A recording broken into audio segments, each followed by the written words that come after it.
Slowly orbiting at the edge of deep space, 1,000 kilometers beyond 21st century Earth, is the Arthur C. Clarke Astronomical Observatory, Starlab. Here, Starlab Research Director Dr. Maura Cassidy and scientists and technicians of the International Space Authority watch over the countless star systems that fill the universe. This week, a fugitive from a dead planet draws Starlab into the final battle of an interplanetary war of destruction and deceit, forcing Dr. Cassidy and the ISA to confront a question of conscience on alien worlds.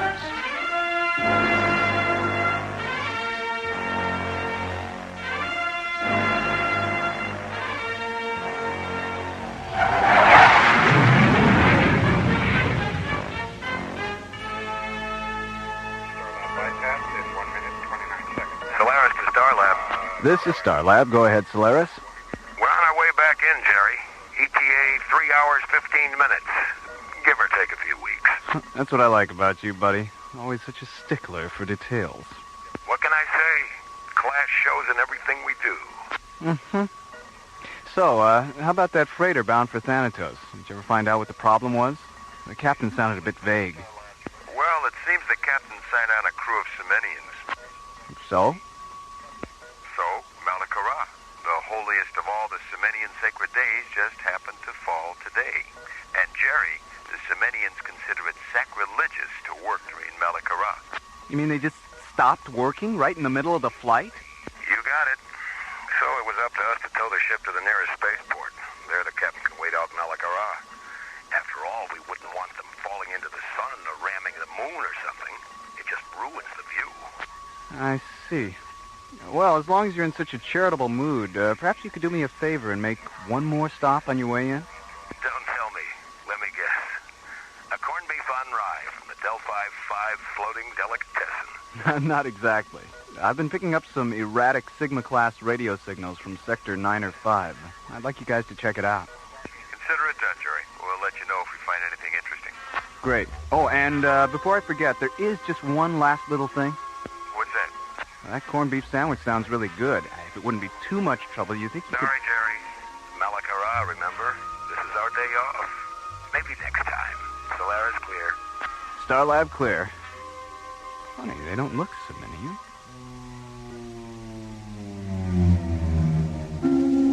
One hour later, the Solaris comes to a stop, 500 yards from a small, needle-shaped craft hanging motionless against the star-shot curtain of deep space.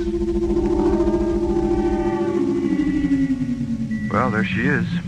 What do you make of it? Well, the design looks pretty standard, but those markings, I've never seen pictographs quite like those before. And look at all that carbon scoring along the port side. Yeah. She's seen some action, all right. No sign of activity. Think it's a derelict? What about the distress signal? It might be automatic. Better run a tomography scan. Right. No good, Skip. She's shielded. Scanners just can't penetrate the hull. So much for doing things the easy way. You think it might be a booby trap? Now, who'd want to rig a trap just to get little old us? Well, that depends. How many people do you know? You have a point there. Well, I guess our only choice is to shoot across a magnetic grappler, bring her back to Starlab for a once-over. Okay, let's do it. Better run grappler at maximum range, just to be safe. And if it is a trap? It's been real nice working with you, buddy. I was afraid you were going to say that.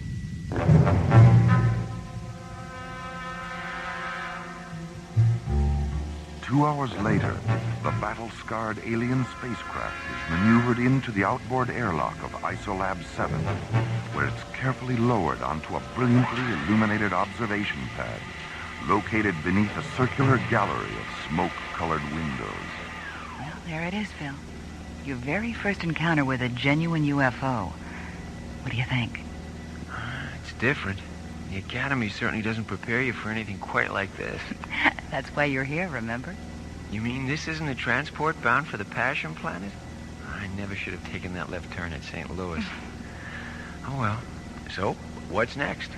Well, to start with, we've got to make a spectrographic analysis of the metals in the ship's hull. This will give us a picture of what materials make up its exterior and a rough idea about the kind of planet it came from. Maura, look! It's opening! I see it. Seal the Isolab airlocks.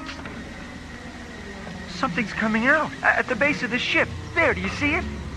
My God. Medical team alert. Get a bioexamination chamber down to Isolab 7 as fast as you can. I've never seen anything like it before. A large reptilian alien rises to its feet, its scaled turquoise skin glimmering against the dull gray of the spacecraft. It stands holding a three-clawed hand against the bright viewing lights, and then falls.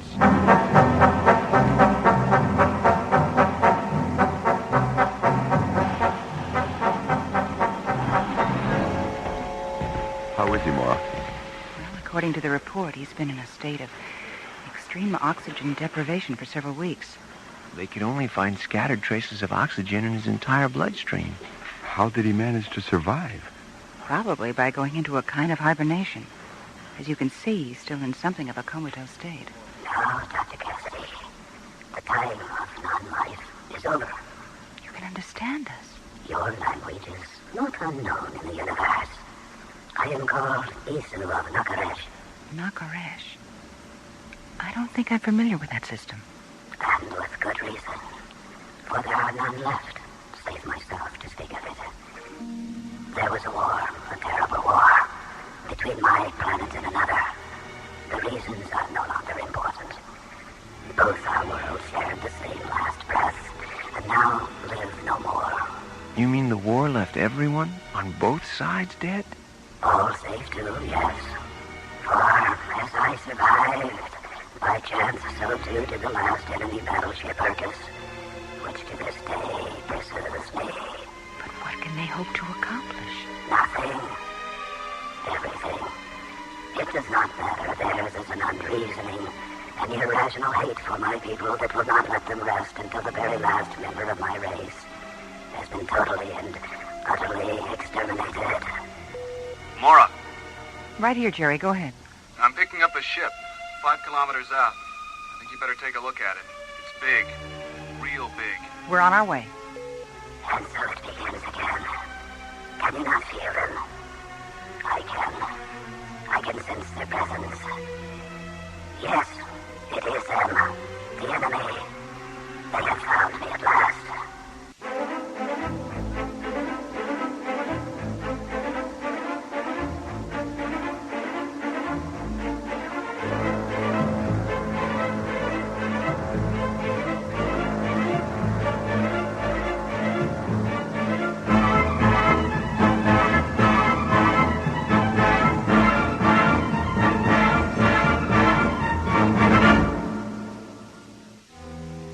While investigating a distant distress signal, John and Buddy discover a battle-scarred alien spacecraft. Returning to Starlab, a large reptilian alien crawls out of the ship, sways for a moment, then falls unconscious to the floor of Isolab 7. Later revived, the alien reveals that he is the last surviving member of a race totally annihilated during an interplanetary war. Suddenly, a second vessel, a giant, crimson-colored battle cruiser, appears near Starlab. And so it begins again. Can you not feel them? I can. Yes, it is them. The enemy. They have found me at last.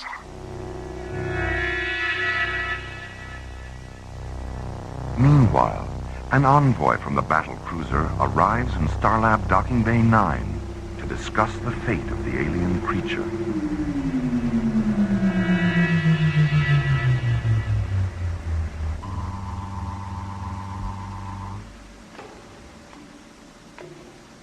Well, would you look at that? Did you say something, Maura? Huh? Oh, no, I just meant I didn't expect him to be so... Handsome? Good looking? I meant tall, Phil. Just trying to help. Welcome to Starlab. Who's in charge here? I am. I'm Dr. Maura Cassidy. My name is Andrus of Belshazzar. I wish to thank you for capturing the creature Isu. It's comforting to know that there are others in the universe that recognize the depravity of his crime and will assist in the administration of justice. Now, if you will please, turn him over to us. Wait a minute, back up. I'm afraid we don't know anything about any crimes. The one you want, Isu, claims to be the sole survivor of a great war, and as such has requested sanctuary. Sanctuary? From a war that never was? I'm not sure I understand. Isu had isolated a plague bacteria against which our people had no defense. He used the threat of unleashing this disease as a form of blackmail in order to further his own twisted dreams of power. But my people refused his demands, and they died within the day. But if what you say is true, then why are you and your crew still alive? We were on a deep space probe when the plague was unleashed. And by the time we returned, all life on our planet was gone. At that moment, we vowed to bring this murderer to justice. That's where we run into a problem. Both you and Isu tell different stories, while each claiming to be the last of his kind, leaving no one to verify either story. You don't seriously mean to say that you equate my credibility with his lies? My job here is to find out the truth. Isu has requested sanctuary, and I am obliged to give him that until his guilt in this crime, or at least the crime itself, can be established. And how long will this take? A few days. A few days? That's impossible. Well, I'm sorry, but we do have certain procedures for dealing with this sort of thing. We are not interested in your procedures. Every moment that he lives further increases his chances of escaping us. My response to your suggestion is simple. You have 5 of your hours in which to turn him over to us. That sounds a little like a threat. It's a very disagreeable term. Let us instead call it a strongly voiced suggestion. Oh, but you can't expect us. I repeat, 5 hours. This discussion is concluded.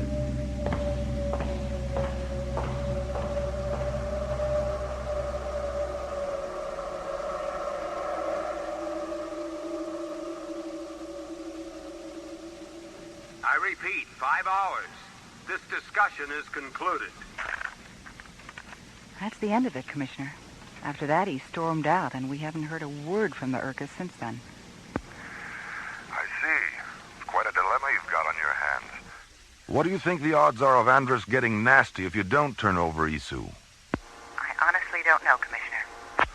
Well, go ahead and put Stargazer on alert, and have them put 3 squadrons on standby.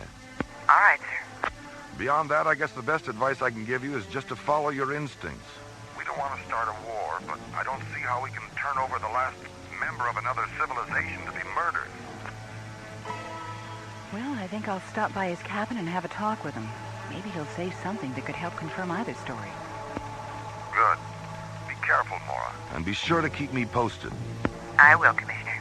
Starlab clear.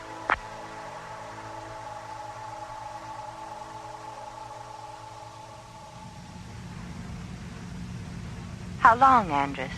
How long until Isu is ours? Soon, Meshach. Soon. We've come too far and searched too long to let him slip away. But how can you be certain they'll release him? They're a reasonably intelligent race. I believe they'll see matters our way. And if they still refuse? Then we shall simply take him from them, in whatever way we have to.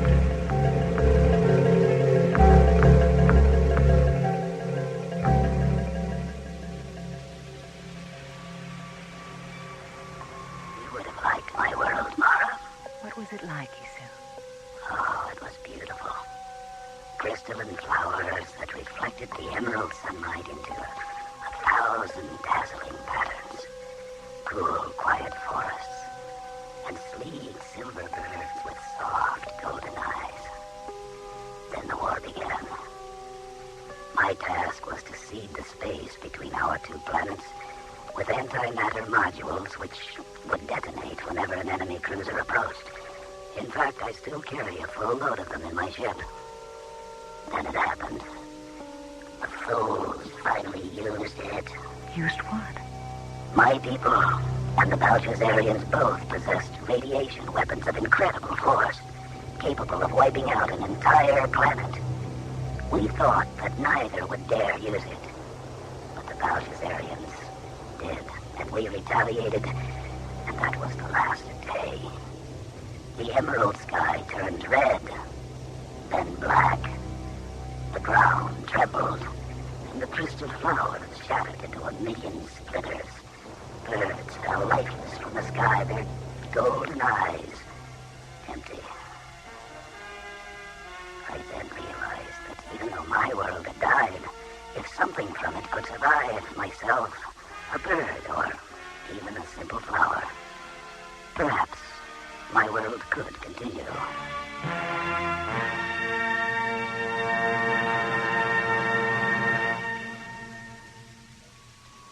I don't know, Jerry. I just don't know who to believe. I gather your meeting with Isu didn't help to clarify matters very much. No. But even though he can't prove his story, everything he says seems to ring true. I had the same feeling about Andrus. Urcus to Starlab. I wondered when we'd hear from them again. It's been 2 hours. This is Starlab. Go ahead, Urcus. Dr. Cassidy, we've changed our minds. We realized that in 5 hours, Isu could escape us again. We are therefore giving you 10 minutes in which to deliver him to us. I'm afraid you're asking the impossible, Andrus. And the impossible shall be your demise. We regard you as actively harboring a criminal with all the attendant consequences. Release him to us. Your only alternative is destruction.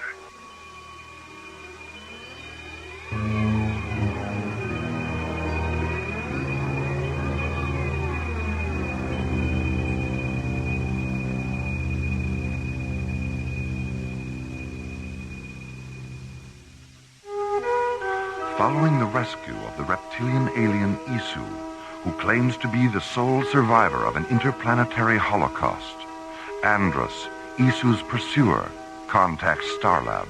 You have 10 minutes to turn Isu over to us. Your only alternative is destruction.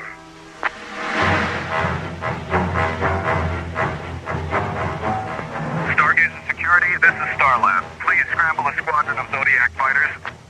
Roger, Starlab. We will scramble.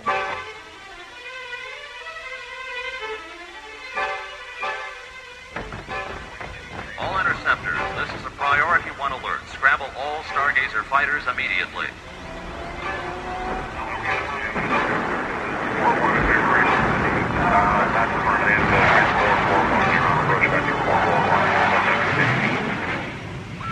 Andrus, our long-range sensors have picked up a flight of ships coming this way. They look to be fighters. Oh, they've made the decision. Very well, then. Launch the assault groups. The time of final reckoning is at hand. This is a priority 1 alert. All personnel report to Isu? Yes, what is it? Do you know what those sirens outside mean? Do you know what's going to happen in another few minutes? There's going to be one of the biggest space battles this station has ever seen. A lot of people are going to die because of you. And you know what? I don't believe you. Not one bit. I think everything Andrus said about you is true. I'm sorry for you, my young friend. But you should not despair, for there may yet be another solution.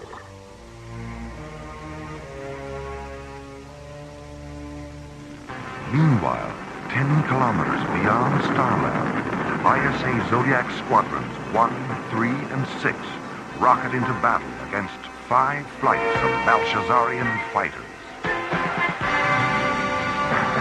Zodiac 1 to Zodiac Squadron leaders, target sighted. Approximately 4 squadrons, type of weaponry unknown. Activate laser turrets and shielding generators on my mark.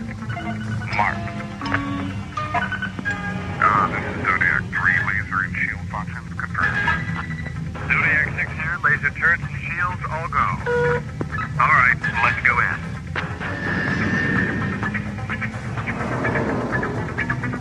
Here they come.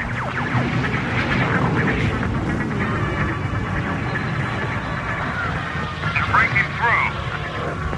Hold formation. Zodiac 6 takes the point. Roger. Zodiac leader, there's one on your tail. Hang on, I've got him.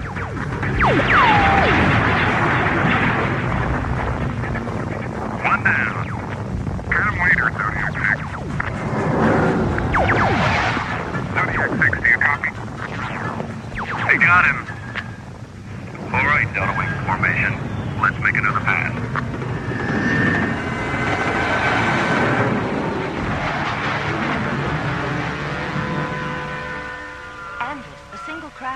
approaching from Starlab. What type? I can't tell. It's shielded. Wait, there's a signal coming in. It's Isu. He requests permission to come aboard. Permission granted.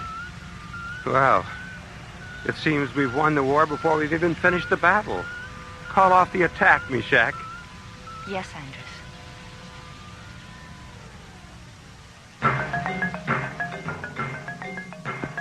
Zodiac Leader to Starlab. Go ahead, Zodiac Leader. Something funny's going on. They're pulling back and breaking off the attack. Hold your position, Zodiac Leader, and stand by. Roger. Wait a minute. There's another ship heading toward Urkus. It's not one of ours, and it doesn't look like one of theirs. 1 second, Zodiac Leader. I'm putting it on the screen now. Oh, no. Isu. Dr. Cassidy, can you hear me? Yes, Isu, I hear you. What are you doing? Too many have died, Maura. And for me, it is the end of the running. And perhaps the beginning of peace. In the years to come, watch for silent silver birds in flight. And think of me. Silver birds. Starlab to Zodiac Leader. Get those ships out of there fast. Roger, Starlab. Maura, what's happening? My God, Jerry, I know what he's planning to do. Remember me, Dr. Cassidy. Remember me. The Urkus! It's gone up like a Roman candle. Or like someone set off a shipload full of antimatter modules inside of it.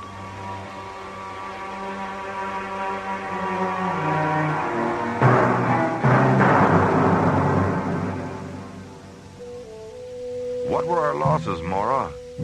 3 Zodiac interceptors. And the Urkus? No survivors. It's too bad.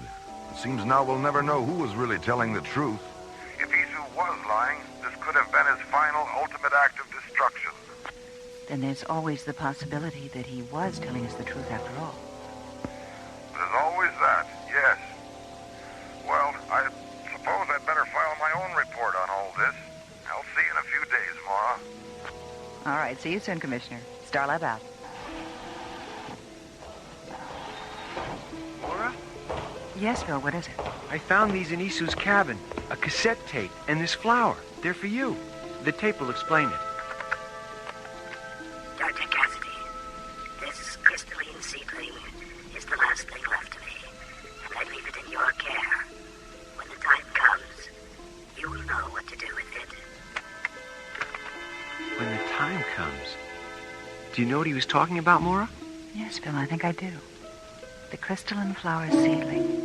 Someday we'll find a planet with an emerald sky and still silver birds. And when we do, I'll know what to do with this. And I will remember.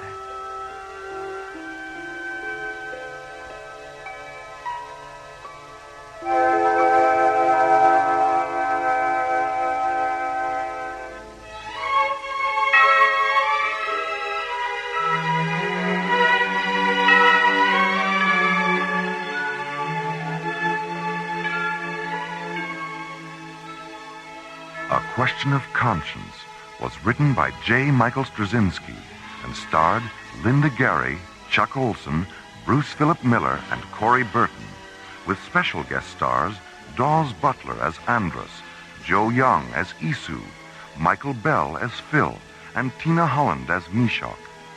Associate producer Ron Thompson. Music director Tom Rounds. Engineer Stu Jacobs. Assistant to the producer Jim Cook. Technical consultant Peter Sky. Alien Worlds was created, produced, and directed by Lee Hansen.